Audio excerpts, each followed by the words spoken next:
Mga master, okay lang bang? Huwag niyong skip ang mga ad sa aking mga video kung okay lang mga master. Salamat sa solid na suporta po. Yon, what's up mga masters? Nandito na naman tayo sa panibagong araw, panibagong kabanata na naman ang pagsasama-samahan natin ngayon guys.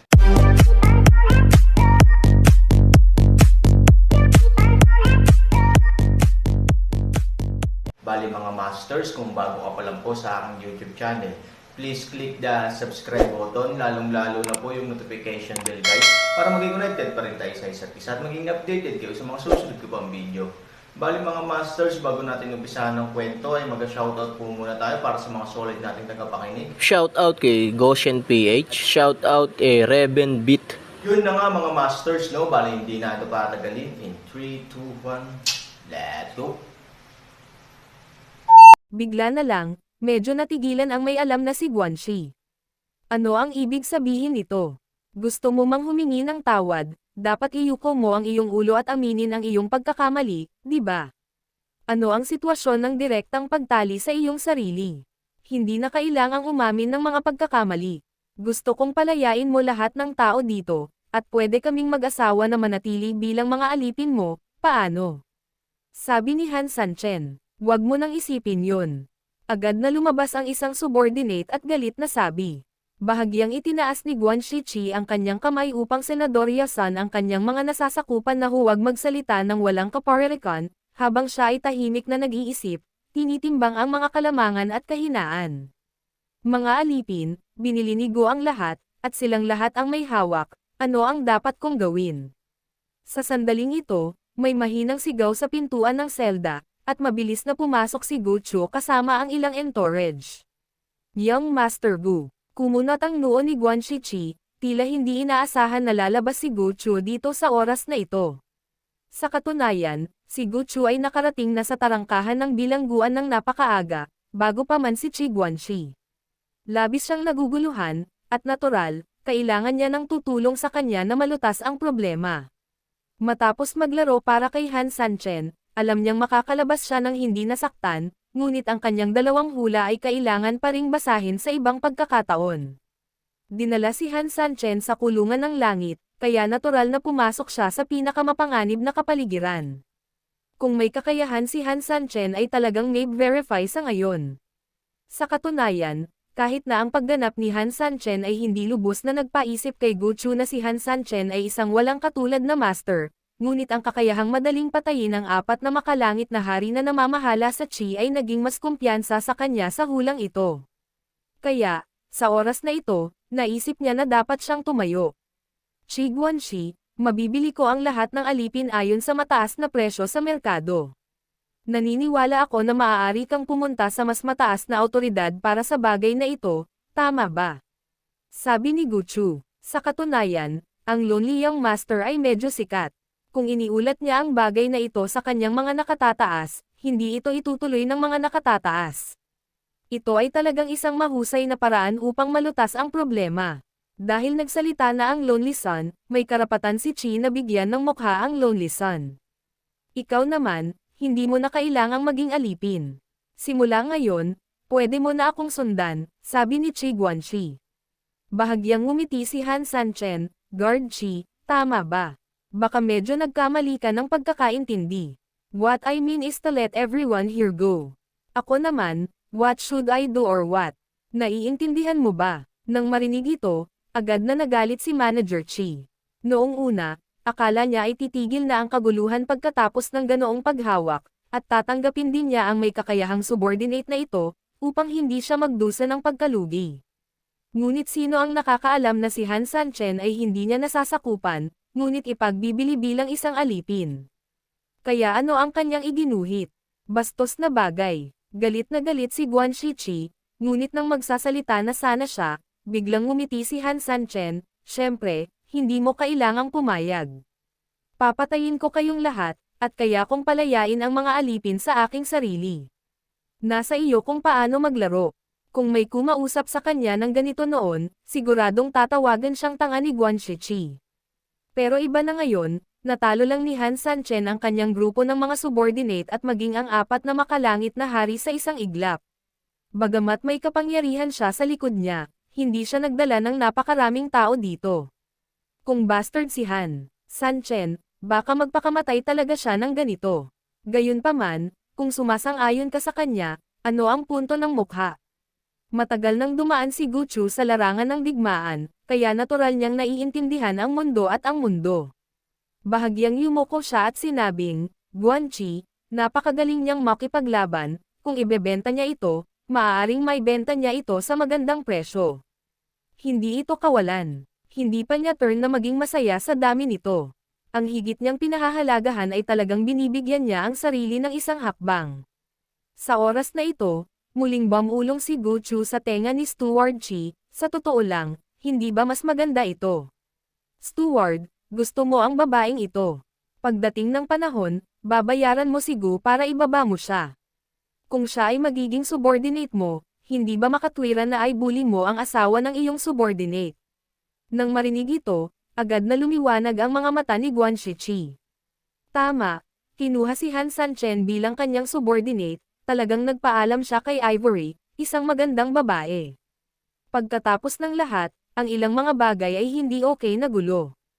Pero iba kung gusto ni Han Sanchen na maging alipin. Hindi ko lang siya mabibili, pati ang maganda niyang asawa na magkasama. Sa oras na iyon, hindi lamang magkakaroon ng mga subordinate, kundi pati na rin ang magagandang babae. Damn, businessman talaga siya, mabilis umikot ang utak niya. Kawili-wili, ang utak ni Gu Gangzi, si Chi ay talagang naiinggit. Okay, gaya nga ng sinabi ng iyong master, pero kailangan kong hilingin sa iyo na tulungan mo akong mag-operate. Kung tungkol sa pera, ibabalik ko sa iyo. Nakangitiring bulong ni Chi Guanxi. Umiling si Guchu, kung may magagawa ka para kay Guanxi, bakit hindi mo pag-usapan ang pera? Nang marinig ito, mas natuwa si Guanxi Chi, okay, pagkatapos makumplito ang usapin, makatitiyak ang malungkot na anak na ang mga transaksyon sa Yetian City sa hinaharap ay hindi mawawala ang iyong mga benepisyo. Kung gayon, dito, magpapasalamat si Go kay Steward Chi. Madali lang kausap, may makasariling intensyon din si Guchu, siya ba talaga ang namamahala sa Chi? At halatang hindi lahat sa kanila. Hindi niya alam kung bakit pinilit ni Han Sanchen na maging alipin, ngunit magagawa niya ang pabor na ito.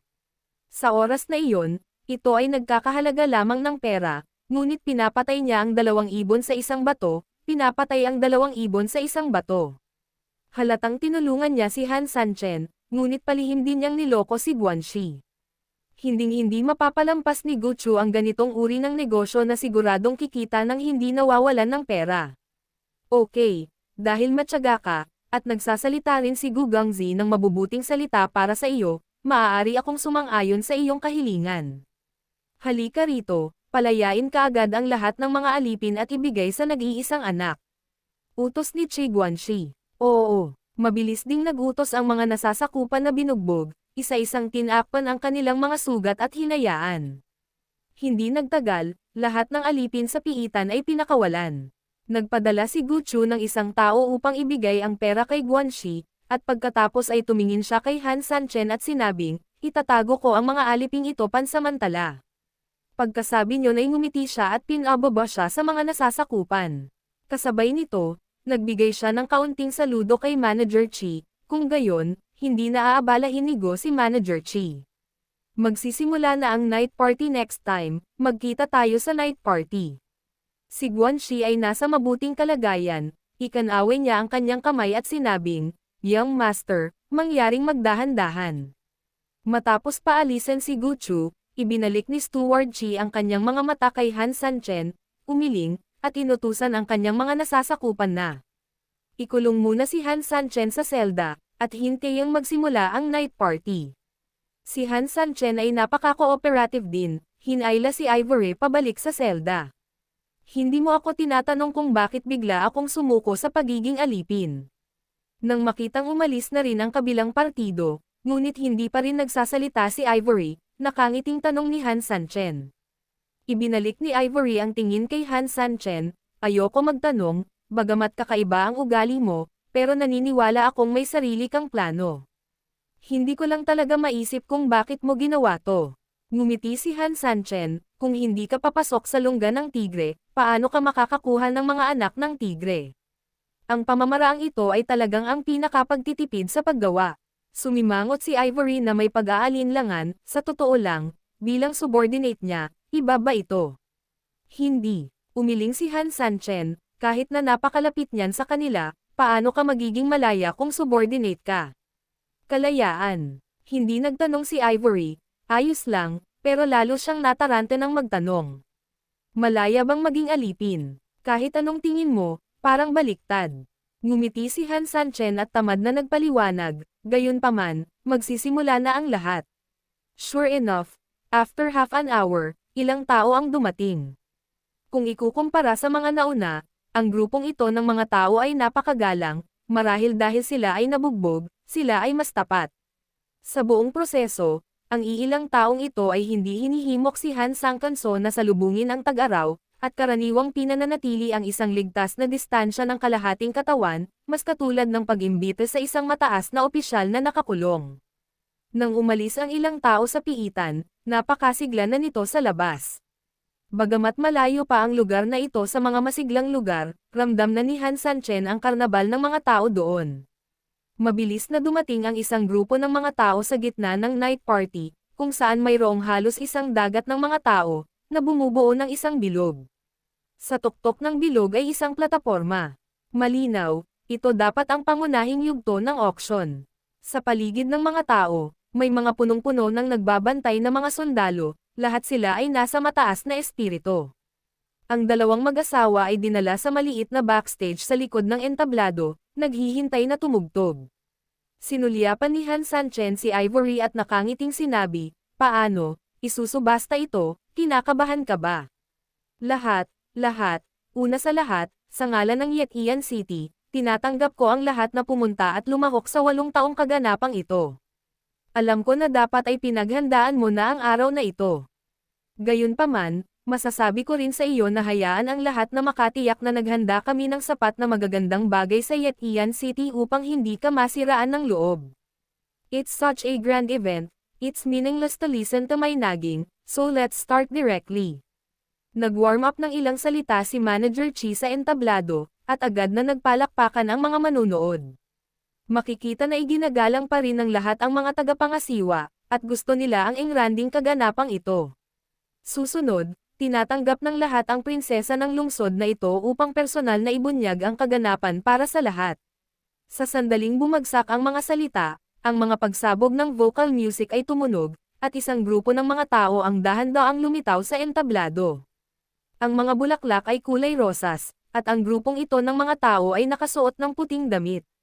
Sa ganoong tugma, para silang mga diwata na bumababa sa lupa. At sa gitna nitong grupo ng mga tao, may daladalang upuan na sedan, at natatakpan ng puting gasa ang sedan na upuan, ngunit sa gitna nito, malabong makikita ang isang babae sa sedan na upuan. Siya ay patas at maganda, at ang kanyang mga puting damit ay nagpaparamdam sa kanya na napaka-ethereal. Wow, ito si Luo Yingger, Prinsesa Ningxiang, ang anak ng Panginoon ng lungsod. Matagal nang usap-usapan na ang Yetian City ay mayaman sa mga kagandahan, lalo na ang mga prinsesa sa lungsod na nagmula sa langit at lupa. Seeing her today, she really deserves her reputation. Oo, bagamat hindi mo makita ng malinaw ang buong larawan, ang pagtingin lamang sa mga gilid at sulok nito ay kamangha-mangha. Lola, kung makakuha ako ng ganoong kagandahan, gaano ito kaganda? Halos sa sandaling lumabas si Luo Ying'er, ang buong venue ay naging mas kahindek-hindek. Sa isang sandali, namangha ang lahat sa walang katulad na kagandahan ng kagandahang ito. Kahit na may ganoong sulyap si Han Sanchen sa background, hindi niya maiwasang aminin na isa nga itong top-notch beauty. Mukhang maganda ba? Hindi napigilan ni Ivory na bamulong. Tumango si Han Sanchen, ngunit hindi niya gusto ang pagkukunwari, napakaganda talaga, walang masasabi tungkol dyan. Sinusuportahan kita, nakangiting sabi ni Ivory. Han Sanchen rolled his eyes, huwag mong paglaruan ang asawa ko, maganda siya, pero mas maganda din ang asawa ko. Hindi ko may kakaila na maganda ang iba dahil lang mas maganda ang asawa ko. Tumawa si Ivory, ikaw maliit na bibig, nilagyan mo ba ito ng pulot? Tama, ibebenta ako bilang isang alipin mamaya, Bakit hindi ka matutong kumilos ng mas mabuti ng maaga? Umiling si Ivory na may mapait na ngiti, hindi ka magiging alipin, mas mukhang magiging master ka mula sa iyong nakaka-relax na hitsura. Ngunit may isang bagay na masasabi, mayroong isang napakagandang babae sa angkan ng demonyo. Tumawa si Ivory. Tumanggo si Han Sanchen, na totoo. Gayunpaman, ang kanyang puso ay hindi nagbabago. Si Han Sanchen ay nakakita ng napakaraming dilag. Sa entablado, ang sedan chair ni Luo Yinger ay dinala sa gitna ng platform. Lahat, sa ngalan ng aking ama at ni Ye Tiancheng, tinatanggap ka ni Luo Yinger sa komperensyang ito. Ipinapahayag namin ang aming taos-puso at mainit na pagtanggap. Ngayon, ipinapahayag ko ang opisyal na pagsisimula ng komperensya. Nais ko rin ang lahat ng isang masaya at mabungang oras sa komperensyang ito.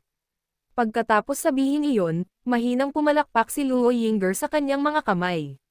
Sa nakapalibot na mga pader ng lungsod na hindi kalayuan, biglang sumambulat ang mga paputok sa kalangitan.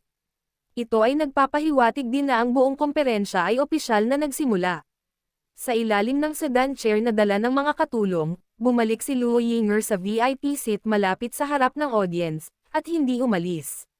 Naturally, maraming tao ang hindi maiwasang tumingin doon, ngunit nang magsimulang lumabas si Stuart Chi sa entablado mula sa proseso ng komperensya, ang mga mata ng lahat ay unti-unting naakit. Gaya ng inaasahan sa isang engranding pagpupulong na gaganapin tuwing 8 taon, sa simula pa lamang, iniharap ni Manager Chi si Wang Za. 1,000 taon na inner alchemy ang inilagay sa presyo ng auction. Bagaman ang bagay na ito ay lason at masama, ngunit para sa mga demonyo, ganap na walang pagbaba ng moralidad, at ang ilan ay isang mas mabilis na pagpapabuti ng paglilinang. Sa makatuwid, ang mga bid mula sa madla ay kaway-kaway. Mula sa presyo ng isang amethyst, sa loob lamang ng ilang minuto, umabot na ito sa daan-daang libong amethyst, at mahigpit pa rin ang kompetisyon. Ang pagkakita kay Han Sanchen, isang bystander, ay medyo nasasabik sandali. Ngumiti si Han Sanchen, at sa sandaling ito, isang tao ang lumapit kay Han Sanchen at sa kanilang dalawa. Itali mo na sila, second wave ng auction items silang dalawa. Pag na-confirm ni Nidan, push up agad. Agad namang tumango ang mga nasasakupan na nagbabantay kay Han Sanchen at Ivory, at kasabay nito, hindi nila nakalimutang higpitan ang tanikala ng mag-asawa. Hindi nagtagal, sa tunog ng martilyo, naibenta si Nidan sa halagang 370,000 yuan, at si Han Sanchen at Ivory ay itinulak din sa unahan. Yun na nga mga masters, no? Bali panibagong kabanata na naman yung natapos natin ngayong gabi. Muli, maraming salamat po talaga sa walang sawang suporta po sa aking YouTube channel na talagang inaabangan nyo po ang bawat upload ko po. Bali mga masters, magkita-kita ulit po tayo bukas ng gabi at ngayon po ay magpapaalam po muna tayo. Bali mga masters, bye-bye!